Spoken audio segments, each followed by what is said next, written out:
At my cousin's wedding, my family called my boyfriend poor. Then he left and came back in a Ferrari worth $450,000.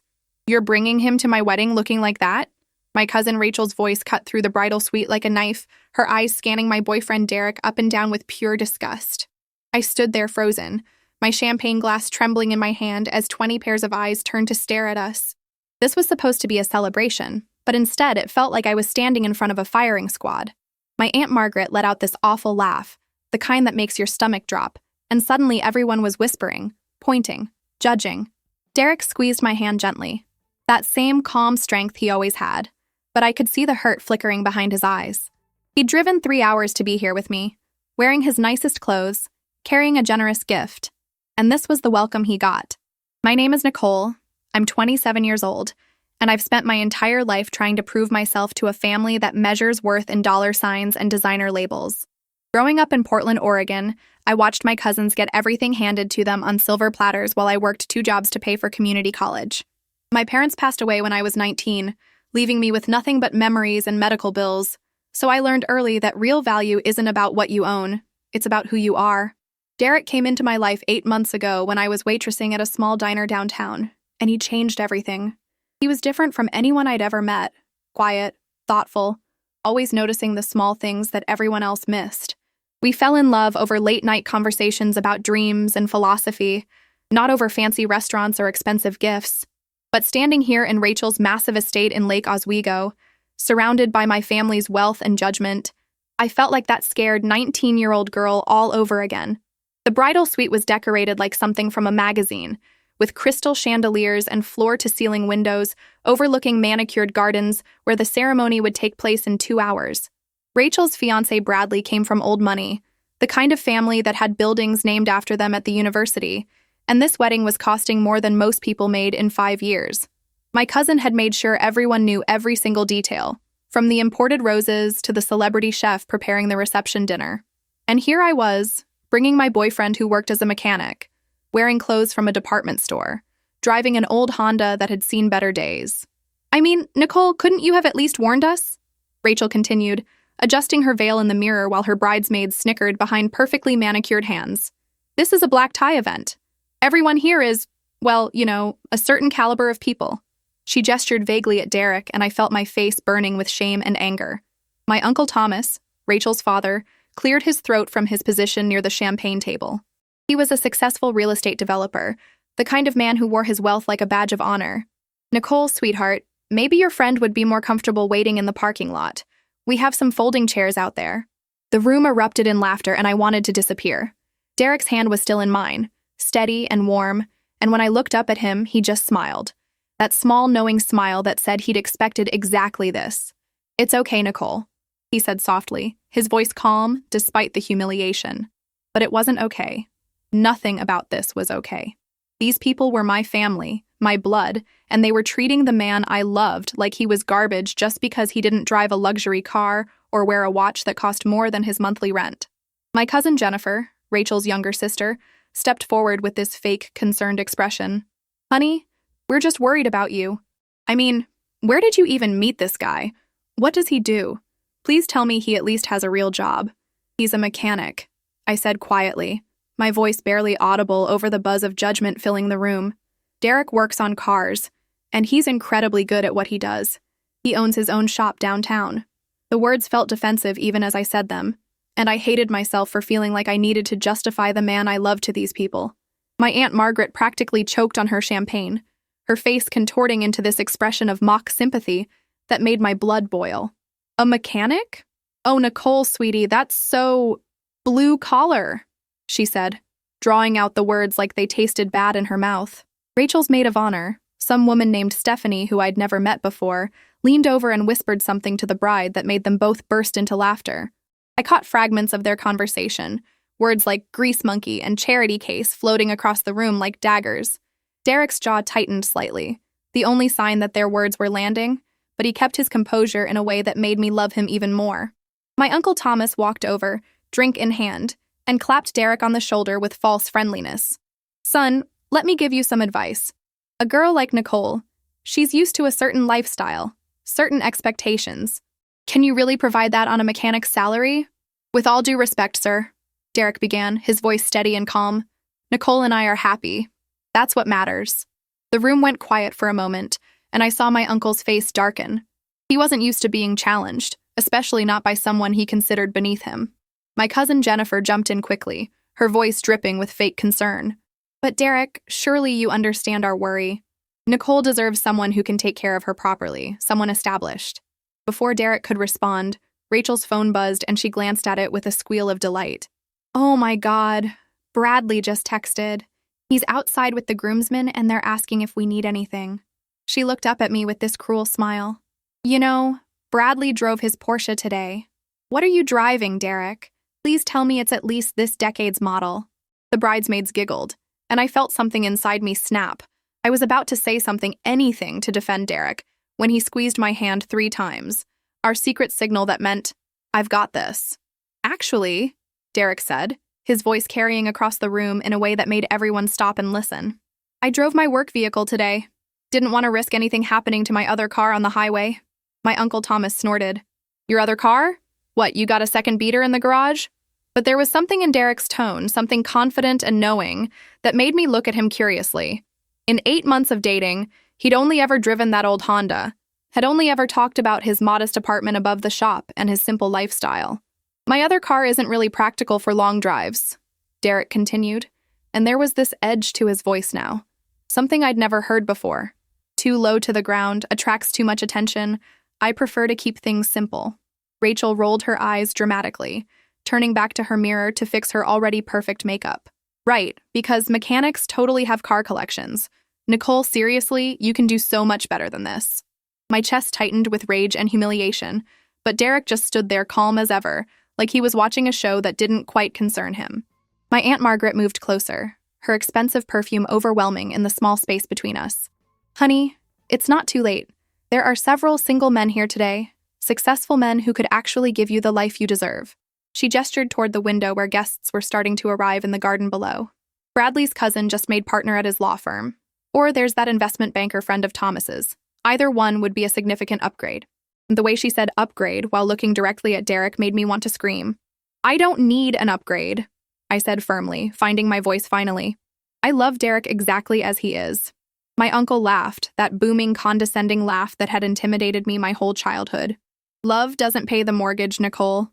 Love doesn't put food on the table or send kids to good schools." He turned to Derek with this pitying expression.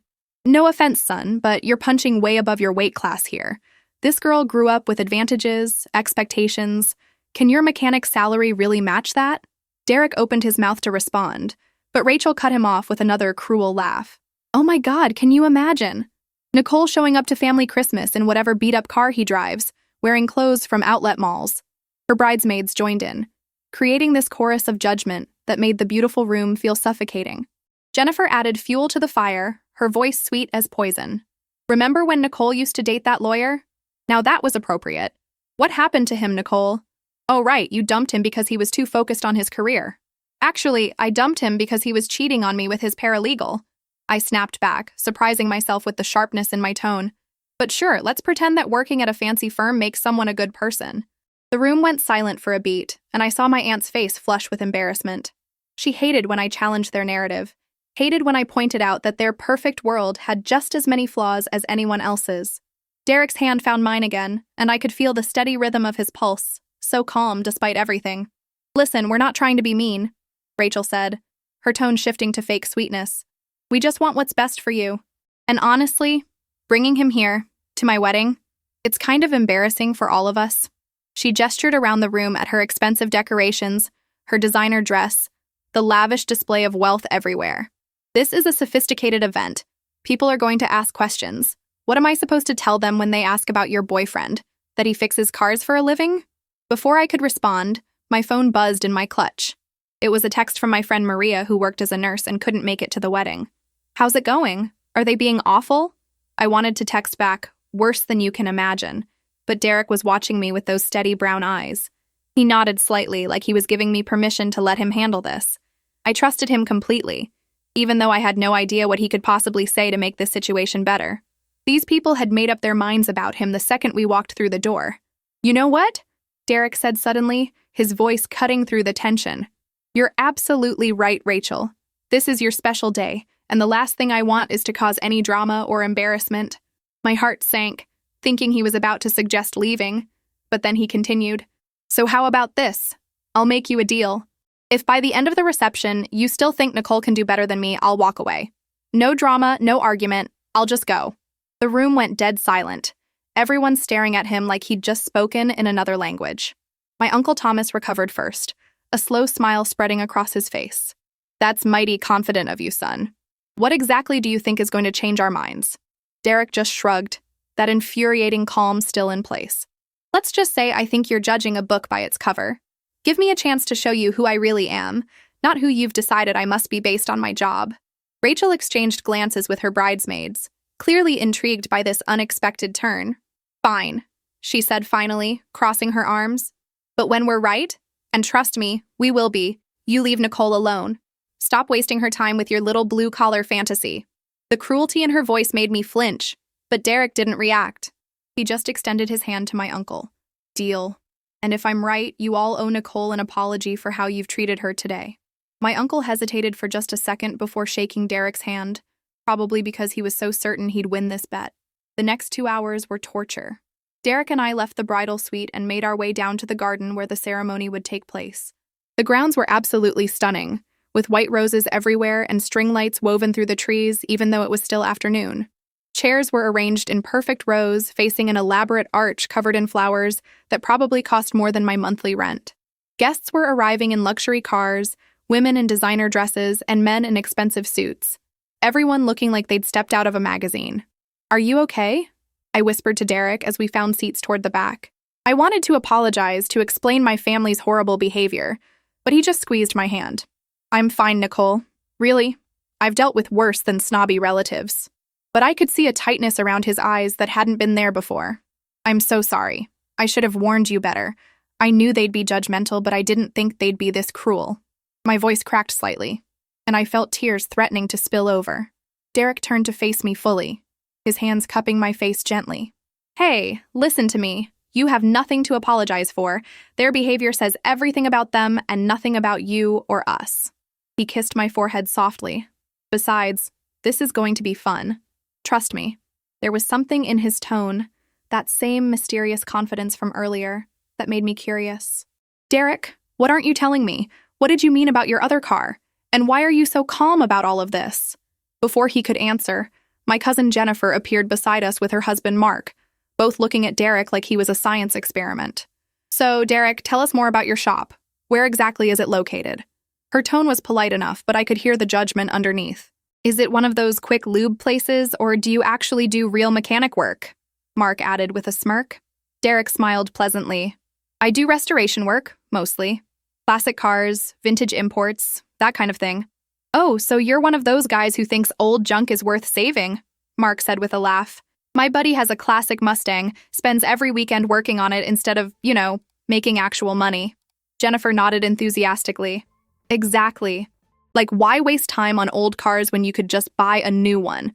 It's so impractical. I felt my face burning again, but Derek just shrugged.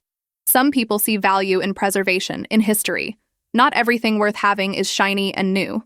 The ceremony started right on time, with Rachel walking down the aisle on my Uncle Thomas's arm, her dress trailing behind her like something from a fairy tale. Bradley stood at the altar looking appropriately emotional, and I had to admit, despite everything, they did make a beautiful couple. The officiant spoke about love and commitment, about building a life together through challenges and triumphs. I felt Derek's hand in mine and wondered what our wedding might look like someday. Probably nothing like this expensive spectacle. As the couple exchanged vows, I noticed my aunt kept glancing back at us, her expression a mix of pity and smugness. She was probably thinking about how I'd never have a wedding like this, how I'd settled for someone who couldn't provide this level of luxury. My uncle was watching Derek too, his earlier confidence clearly intact. He'd probably already planned his victory speech, ready to separate me from the man I loved, based on nothing but his bank account and job title. The reception was being held in a massive tent on the other side of the property, with tables set up around a dance floor and a stage where a live band was already setting up.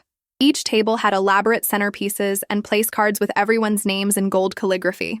Derek and I found our assigned seats at a table near the back, of course, far from the family tables near the front. We were seated with some distant cousins I barely knew, and a few of Bradley's coworkers who looked equally confused about why they'd been relegated to the back. Nicole, right? One of Bradley's coworkers, a woman named Patricia, leaned over with a friendly smile. How do you know the bride? I explained I was Rachel's cousin, and she nodded knowingly. Family table politics. We got stuck back here because Jim made a joke about Bradley's golf game last summer. Her husband, Jim, laughed. Worth it, though. That shot was terrible. Their easy humor helped break some of the tension I'd been carrying all day. Derek excused himself to use the restroom, and the moment he was gone, Patricia leaned in conspiratorially. Your boyfriend seems nice. Very calm energy. How long have you two been together? I told her about our 8 months, about how we met at the diner, carefully leaving out my family's horrible behavior. That's sweet. Jim and I met at a coffee shop. Sometimes the best relationships start in the most ordinary places. Her words were kind, a stark contrast to everything my family had said. The cocktail hour featured servers walking around with expensive appetizers and champagne that probably cost more per bottle than I made in a day. Derek had returned and was chatting easily with Jim about classic cars. Apparently, Jim had a vintage Corvette he was restoring. You should check out Derek's work, I suggested, feeling proud. He's incredible with restorations. Jim's eyes lit up. Really? What kind of cars do you specialize in? I've been struggling with the carburetor on mine for months. Derek pulled out his phone and started showing Jim pictures of his work, and I watched Jim's expression change from polite interest to genuine excitement. Holy shit, man. You did this restoration? This is professional grade work, museum quality.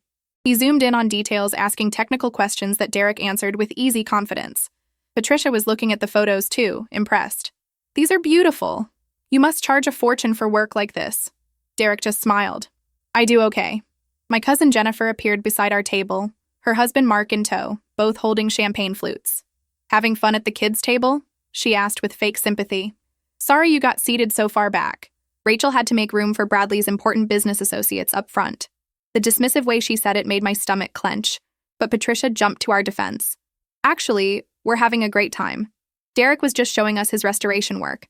It's incredible. She turned her phone to show Jennifer one of the photos. Jennifer barely glanced at it. Oh, how nice. A hobby. She emphasized the word like it was something childish. Mark golfs. That's his hobby. But his real job is in finance, of course. That's what pays for the actual lifestyle. Mark nodded smugly. Can't pay bills with hobbies, right, buddy? He clapped Derek on the shoulder in that condescending way men do when they think they're better than someone. Derek's jaw tightened slightly, but his voice remained calm. Right.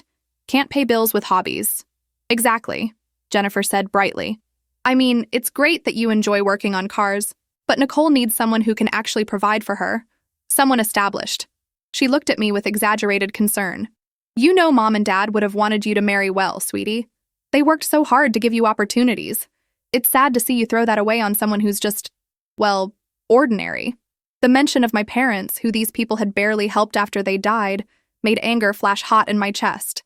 My parents would have loved Derek, I said quietly, my voice shaking with emotion. They would have seen what I see. Someone kind and genuine who treats me with respect. Something your family has never bothered to do. Jennifer's face flushed red, and Mark looked uncomfortable. Patricia and Jim were watching with wide eyes, clearly not expecting this family drama at their table. Nicole, there's no need to be dramatic, Jennifer said, her voice tight. We're just looking out for you.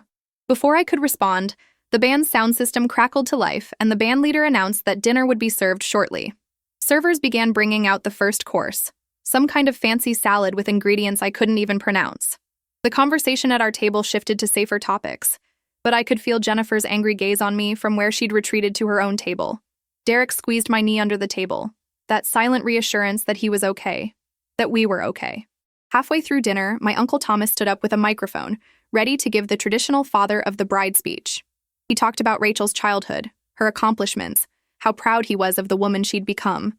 Then he turned to Bradley, welcoming him to the family, praising his success in business and his promising future. These two are going to build an empire together, he said with pride. They're both driven, ambitious, and they understand what it takes to succeed in this world. His eyes swept over the crowd and landed briefly on Derek and me, and I saw the flicker of judgment there. He didn't say anything directly, but the implication was clear. This was what success looked like, what I should aspire to, what I'd failed to achieve by choosing Derek. My face burned with embarrassment and anger. The speech continued with toasts and laughter, and I felt Derek's hand find mine under the table, steady and warm as always. After dinner, the dancing began. Rachel and Bradley had their first dance to some classic love song, and then my uncle danced with Rachel while Bradley danced with his mother. The band was excellent, playing a mix of classic hits and modern songs that had people flooding the dance floor. Derek stood and offered me his hand. "Want to dance?" I nodded, grateful for an excuse to move, to do something other than sit under my family's judgmental stares. On the dance floor, wrapped in Derek's arms, I finally felt like I could breathe. He held me close as we swayed to the music, and for a moment, I could forget about my awful family and their horrible opinions. "Thank you for being here," I whispered against his chest. "Thank you for putting up with them." Derek pulled back slightly to look at me, his brown eyes serious. "Nicole, I would do anything for you. Dealing with some snobby relatives is nothing. I love you." The song changed to something more upbeat, and we stayed on the floor, laughing as Derek spun me around. He wasn't the world's greatest dancer, but he was enthusiastic and fun, and I found myself genuinely smiling for the first time all day. Patricia and Jim joined us, and soon we had a small group going, all of us laughing and enjoying the music. It was nice, normal, exactly what a wedding reception should feel like. Then I saw my cousin Rachel approaching. Her dress bustled up for dancing, her face flushed from champagne in celebration. "Nicole, can I borrow you for a second?" She didn't wait for an answer, just grabbed my arm and pulled me toward the edge of the dance floor. Derek started to follow, but she held up a hand. "Girl talk. Just give us a minute." He looked at me questioningly, and I nodded, signaling I'd be okay. Rachel pulled me into a corner near the bar, away from the crowd. "Look, I know we were harsh earlier, but seriously, Nicole, you need to think about your future." Her words were slightly slurred, the champagne clearly affecting her. "Derek seems nice, but nice doesn't pay for anything. Bradley and I are going to have an amazing life, travel, beautiful home, everything. What's Derek going to give you? A small apartment above a garage and grease stains on everything?" I pulled my arm free from her grip. "Rachel, not everyone measures happiness in square footage and vacation homes. Derek makes me happy. Actually happy, not just impressed." She rolled her eyes dramatically. "That's what broke people say to make themselves feel better about being broke. Listen, Bradley has friends, successful friends. I could introduce you to someone who could actually give you a life worth living. It's not too late to trade up." "I'm not trading up because I'm not settling," I said firmly, my voice rising slightly. "Derek is not some placeholder until someone better comes along. He's the person I want to be with, the person I choose every single day, regardless of what he drives or where he works." Rachel looked at me like I was speaking a foreign language, like the concept of choosing love over money was completely incomprehensible to her. "You're being naive, Nicole. Love fades, bills don't." Before I could respond, there was a commotion near the entrance to the tent. People were turning, gasping, pulling out their phones. Rachel and I both turned to see what was happening, and my jaw literally dropped. There, being carefully parked by a valet right outside the tent where everyone could see it, was the most stunning car I had ever seen in my life. It was a bright red Ferrari, sleek and powerful and absolutely breathtaking. The kind of car you see in movies or magazines, not at family weddings in Oregon. The crowd parted as someone walked toward the tent, and my heart stopped when I realized it was Derek. He'd changed out of his dress pants and shirt into different clothes, something more casual but clearly expensive, designer jeans and a fitted black shirt that I'd never seen before. He looked different, confident in a new way, and he was walking straight toward me with this smile on his face that made my knees weak. Rachel's champagne glass slipped from her hand and shattered on the ground. "What the hell?" she breathed, her eyes fixed on the Ferrari.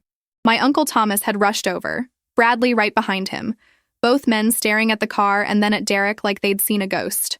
Jennifer and Mark appeared too, Jennifer's mouth hanging open in shock.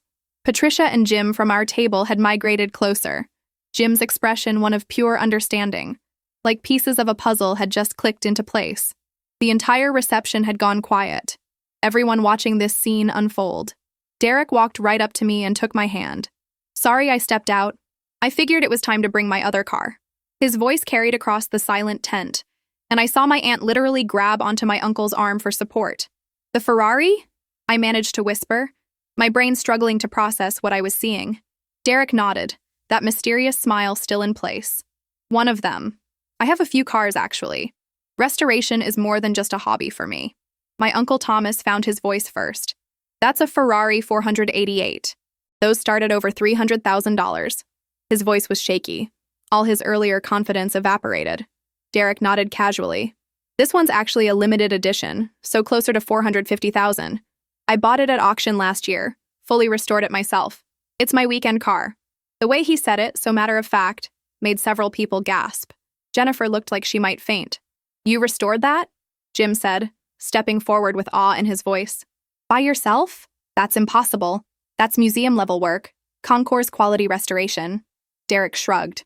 I told you I specialize in classic and exotic car restoration. It's what I do.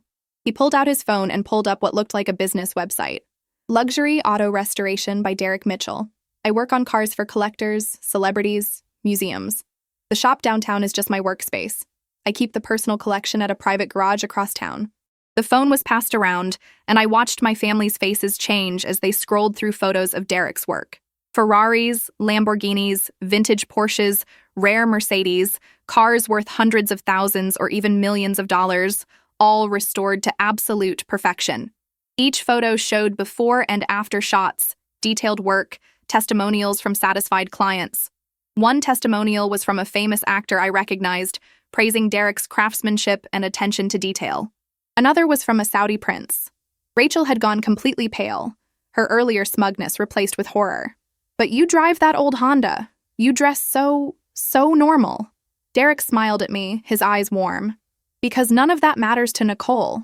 She fell in love with me when she thought I was just a regular mechanic making regular money. She never asked about my bank account or my car collection or my client list. She just loved me for me. His voice softened. That's how I knew she was different from everyone else. My aunt found her voice, though it came out as a squeak. So you're rich? Derek laughed. I do okay. My restoration business has been very successful. I have clients all over the world who pay extremely well for my work. Plus, I invest in classic cars, buy them cheap, restore them, sell them for significant profit. I've been doing this for 10 years, built it from nothing. He looked at my uncle. No trust fund, no inheritance. Just hard work and skill. The Ferrari outside, that's just for show, Derek continued, addressing the crowd now. I drove my work Honda earlier because I didn't want to make Rachel's wedding about me or my cars. This day is supposed to be about her and Bradley. He turned to my cousin, his expression sincere. Congratulations again on your marriage. I genuinely hope you'll be happy together. Rachel couldn't even respond, just stood there frozen in shock and embarrassment, probably replaying every cruel thing she'd said in the bridal suite. My Uncle Thomas stepped forward, his face red with embarrassment. Derek, I apologize. We had no idea. We made assumptions based on appearances. His voice was stiff, clearly uncomfortable with having to apologize to someone he'd dismissed so completely. If we'd known about your success, about your business, we never would have treated you or Nicole that way. Derek's expression hardened slightly. That's exactly the problem, sir. You should have treated us with respect regardless of what you thought I did for a living. A mechanic is an honest profession, Derek said firmly. Whether I was restoring million-dollar Ferraris or changing oil at a quick lube place, I would still be worthy of basic respect. The fact that you only care now because you know I have money says everything about your values, not mine. The tent was silent except for the band who had stopped playing to watch the drama unfold. Nicole tried to tell you I was successful in my field, but you didn't listen. You just heard mechanic and decided I wasn't good enough. Jennifer stepped forward, her face blotchy with embarrassment. We were just trying to protect Nicole. We thought you were taking advantage of her. Derek raised an eyebrow. Taking advantage? I've never asked Nicole for anything. I pay for our dates. I bought her that necklace she's wearing. I support her dreams of going back to school for her teaching degree. How exactly was I taking advantage? Mark had disappeared, probably too embarrassed to face the man he'd condescended to all evening. Bradley, Rachel's new husband, cleared his throat. Look, man, we all made a mistake. Can we just move past this and enjoy the rest of the reception? There was something desperate in his voice, probably worried about his perfect wedding being ruined by this revelation. Derek looked at me, his expression asking what I wanted to do. Part of me wanted to leave, to walk out of this tent and never look back at my judgmental family.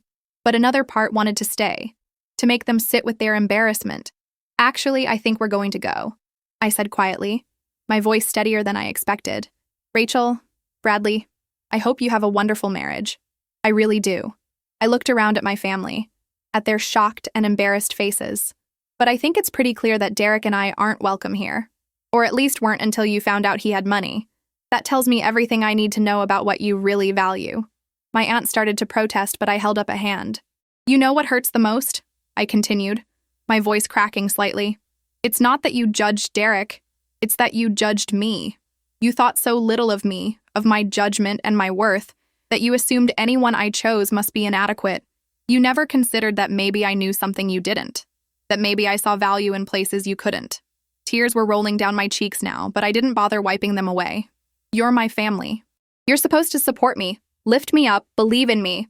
My mother's sister, Aunt Catherine, who had been quiet all evening, suddenly stepped forward. She was the youngest of my mom's siblings, the one who had actually helped me after my parents died. Nicole's right, she said softly. We should be ashamed of ourselves. We treated her and Derek terribly, made assumptions based on nothing but our own prejudices and snobbery. She looked at my uncle.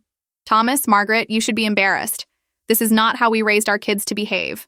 Uncle Thomas tried to salvage the situation. Nicole, Derek, please stay. We can start over, get to know each other properly. But Derek was already guiding me toward the exit, his hand firm but gentle on the small of my back. I think we've all gotten to know each other pretty well tonight, he said politely.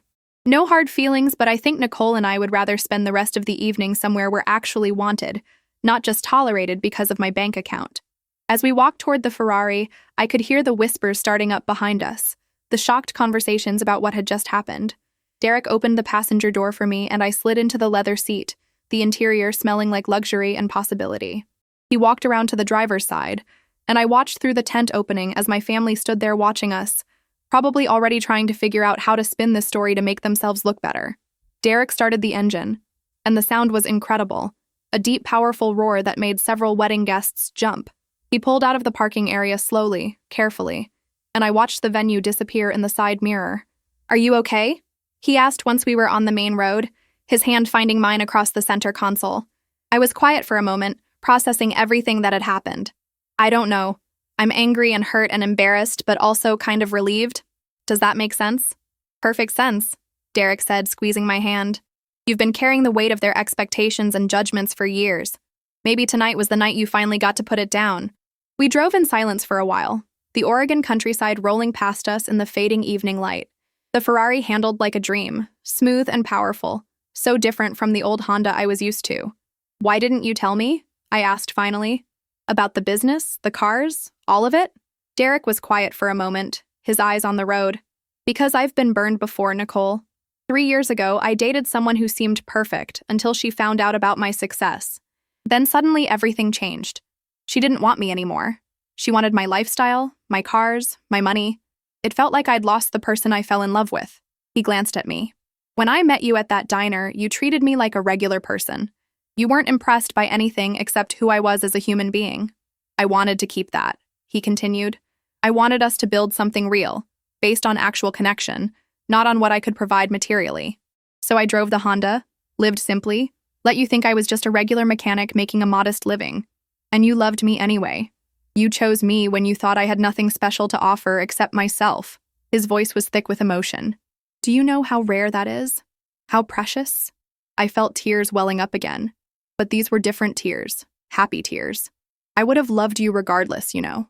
Whether you restored Ferraris or changed oil or did anything else. The money doesn't matter to me. Derek smiled. I know. That's exactly why I want to spend my life with you. He pulled off the highway into a scenic overlook, parking the Ferrari so we could see the sunset over the mountains. I was planning to tell you tonight. Actually, after the wedding, I was going to bring you to my other garage, show you everything, explain the whole truth. I just didn't expect your family to force my hand like that, he said with a rueful laugh. Though I have to admit, the look on your uncle's face when he saw the Ferrari was worth every second of their earlier judgment. We both laughed, and it felt good, cathartic, like releasing all the tension and hurt from the day. Derek pulled a small box from the glove compartment, and my heart skipped a beat. I know this isn't the romantic proposal I had planned, but Nicole, I love you. Will you marry me? The ring inside was stunning. A sapphire surrounded by small diamonds, unique and beautiful and so perfectly me. Yes, I whispered, my voice choked with emotion. Yes, of course, yes. He slipped the ring on my finger and kissed me. And in that moment, sitting in a Ferrari overlooking the Oregon mountains at sunset, I felt happier than I'd ever been at any of my family's expensive celebrations.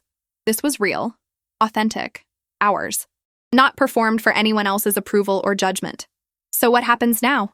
I asked, admiring the way the ring caught the fading sunlight. Derek started the car again, that gorgeous engine rumbling to life.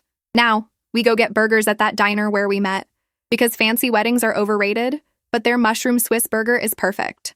I laughed, loving him even more for choosing something so simple and meaningful over any expensive restaurant. And then tomorrow, I'll show you the garage, introduce you to my real collection. There are about 15 cars you haven't met yet. The drive to the diner was perfect. The Ferrari eating up the highway miles while we talked about our future. Derek told me about his business, about clients around the world, about the satisfaction of taking something broken and making it beautiful again. Kind of like what you did for me, he said softly. I was so guarded after my last relationship, so convinced I'd never find someone who could see past the money. Then you walked into my life with your bright smile and genuine heart and fixed something I didn't even know was broken. We pulled up to Rosie's Diner just as the neon sign flickered on for the evening crowd. The parking lot was full of regular cars, trucks, motorcycles, nothing exotic or expensive.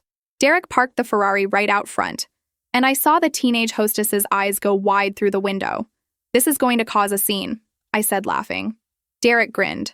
Let it. I'm done hiding who I am, but more importantly, I'm done letting anyone make you feel less than amazing. Inside the diner, our usual waitress Donna nearly dropped her coffee pot when she saw us. Nicole and Derek! What are you two doing here? I thought you had that fancy wedding today? She caught sight of the Ferrari through the window and her jaw dropped. Wait, is that yours? Derek nodded, sliding into our usual booth. Long story, Donna. But yes, and also, we're engaged. He held up my hand to show her the ring, and Donna squealed so loud the whole diner turned to look. Within minutes, we were surrounded by the diner staff and regular customers, all congratulating us, admiring the ring, and asking about the car. These were the people who had watched our relationship develop over 8 months, who had seen us laughing over coffee and sharing fries, who knew us as just Nicole and Derek, two people falling in love. Their happiness for us was genuine, uncomplicated by judgment or material assessment. This was what family should feel like.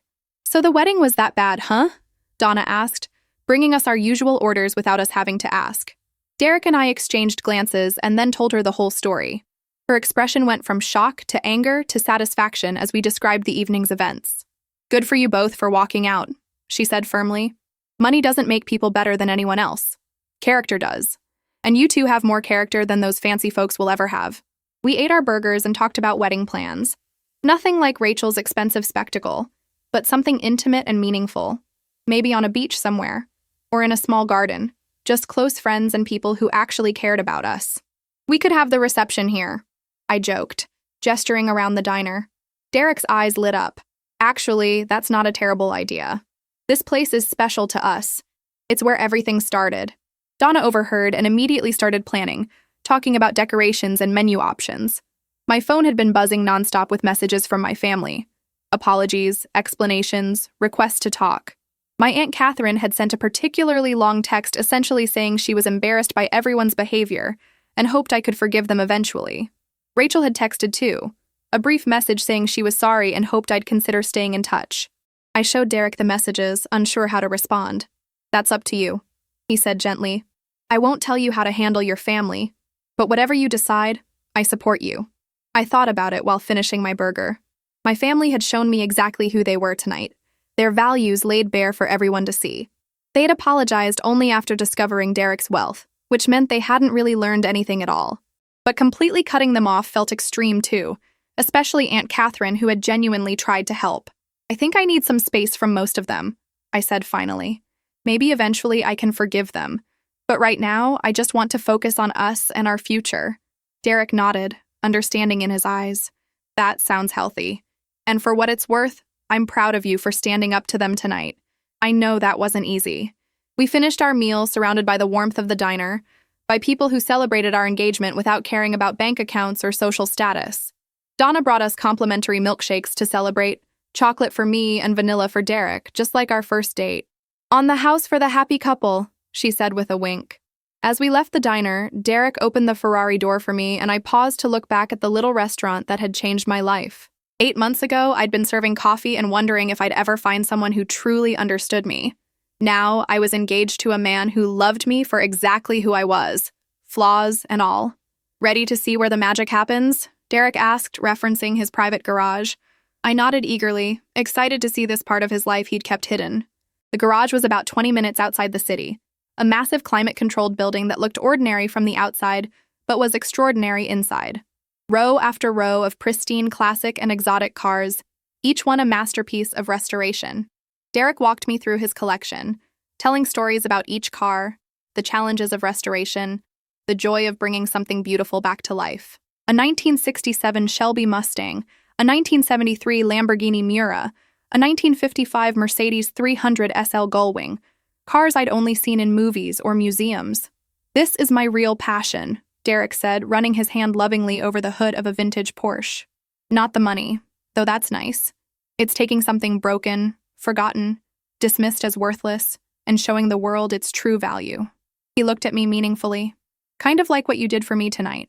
You saw my worth when your family saw nothing but a poor mechanic. You defended me, stood by me, chose me." He pulled me close, kissing my forehead. "I'm going to spend the rest of my life making sure you never regret that choice."